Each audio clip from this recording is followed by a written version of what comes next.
Hi hello నమస్తే welcome to Priya talks. అందరూ బాగున్నారండి? అందరూ బాగుండాలి, అందులో మనం ఉండాలని కోరుకుంటూ ఈరోజు వీడియో స్టార్ట్ చేద్దామండి. ఈరోజు వీడియో ఇన్స్టెంట్ దోశలండి, అప్పటికప్పుడు నానబెట్టకుండా రుబ్బకుండా దోశలండి. దీనికి 1 కప్పు బియ్యపిండి, 1 కప్పు మైదా తీసుకున్నానండి. అలానే 1 కప్పు సుజీ అండి, ఉప్మా రవ్వ. ఇవన్నీ కలుపుకోవాలండి బాగా. 1 కప్పు అటుకులు కూడా, అటుకులు మిక్స్ చేసేసుకున్నా పర్వాలేదు, నానబెట్టకుండా ఇలా వేసుకున్నా కూడా అటుకులు తొందరగా నానిపోతాయి కదండి. 1/2 కప్పు పెరుగు. ఇందులోనే మనం ఎంత పలచగా కావాలంటే అంత పలచగా వేసుకోవచ్చు దోశలు. 2 కప్పులు నీళ్ళు తీసుకున్నానండి. నీళ్ళు కొంచెం తిని సోడా, కొంచెం సాల్ట్ వేసుకున్నాను. అలానే 1 స్పూను, అది పూర్తిగా ఆప్షన్ అండి, జీలకర్ర నచ్చితే వేసుకోవచ్చు, లేకపోతే లేదు. నేను వేసుకున్నాను. బాగా కలుపుకోవాలండి, చేత్తోనే కలుపుకోవాలి. చేత్తో కలుపుకోవడం వల్ల కొంచెం తొందరగా పులుస్తుందన్నమాట.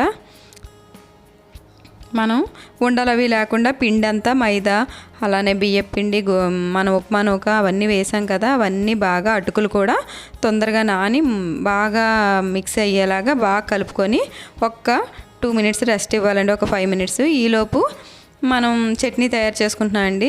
ధనియాలు, జీలకర్ర. ఈ చట్నీ చాలా బాగుంటుందండి, ఇన్స్టెంట్గా అప్పటికప్పుడు మనకి టైం లేదు అన్నప్పుడు తొందరగా చేసుకునే చట్నీ అనమాట. అన్నీ ఉల్లిపాయలు, పచ్చిమిరపకాయలు, కరివేపాకు, కొత్తిమీర, ధనియాలు, జీలకర్ర, మినపప్పు, శనగపప్పు, అలానే టమాటాలు అన్నీ ఒకేసారి వేసుకొని, ఎక్కువగా ఏం వేగక్కర్లొద్దండి. తగిన ఉప్పు, ఎండుమిరపకాయలు, వెల్లుల్లిపాయలు కూడా వేసుకోవాలి. ఉప్పు తగినంత చూసుకొని, కొంచెం పసుపు వేసుకొని, కొంచెం మగ్గిన తర్వాత చిన్న బెల్లం ముక్క, చిన్న చింతపండు, ఒక చిన్న సైజు ఉసిరికాయ సైజు అంత చింతపండు వేసుకొని బాగా ఉప్పు చూసుకొని మిక్సీ పట్టేసుకోవడమే అండి. చాలా తొందరగా ఇన్స్టెంట్గా బయగా అయిపోతుంది, చాలా టేస్ట్గా ఉంటుంది. ఈ చట్నీ అయ్యేలోపు చూడండి, చక్కగా అటుకులు అన్నీ ఎంత చక్కగా నానిపోయాయో, చాలా బాగా నానిపోయండి. పలచగానే చేసుకోవాలండి. ఇది ఎంత పలచగా చేసుకుంటే అంత బాగా వస్తాయి రవ్వ దోశలు. చాలా టేస్ట్ కూడా చాలా బాగుంటుందండి.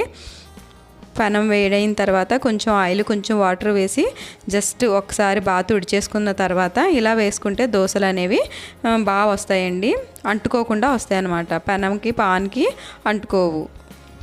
బాగా హీట్ అయిన తర్వాత పల్చగా వేసేసుకోవడమే అండి, కన్నాలుగా. కన్నాలు ఎక్కడైనా ఉంటే గ్యాపులు కప్పుకుంటూ వేసేసుకోవడమే. చాలా అంటే చాలా బాగుంటాయి, తప్పకుండా ట్రై చేయండి. ఇన్స్టెంట్ దోశలు మనకి అప్పటికప్పుడు ఎప్పుడైనా సరే టైం లేదు అన్నప్పుడు ఇలా చేస్తే చాలా తొందరగా అయిపోతాయండి. కొంచెం ఆయిల్ వేసుకొని చాలా తొందరగా, చాలా బాగా రిటర్న్ కూడా చేసుకోవచ్చు. చూడండి, ముందు అంచులు మొత్తం ఒకసారి ఇలా అనుకొని టర్న్ చేసుకోవడం. బాగా వేగితే మాత్రం వెంటనే సపరేట్ అయిపోతుందండి.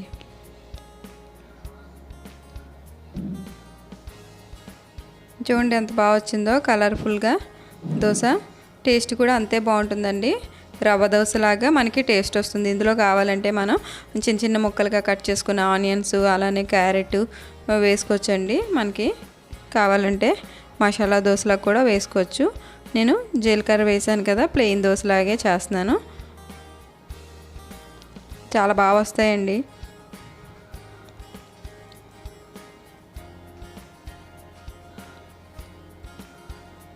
ఇంకొక దోశ వేస్తాను. ఇది వేగిపోయింది. ఇంకో దోశ వేస్తున్నానండి. మన దగ్గర ఏ చట్నీ ఉంటే ఆ చట్నీతో తినేయచ్చు. ఇలా పలచగానండి, ఒకే దగ్గర వేసి అదే మనం దోశ వేసిన తర్వాత పాముతాం కదండి, అలా కాకుండా ఫస్ట్ పాన్ అంతా పలచగా వేసుకొని ఆ కన్నాల్ని కవర్ చేసుకుంటూ రౌండ్గా చేసుకోవడమే, అంతే దోశ. చాలా సింపుల్గా ఈజీగా అయిపోతుందండి ఇన్స్టెంట్ దోశ, రవ్వ దోశ.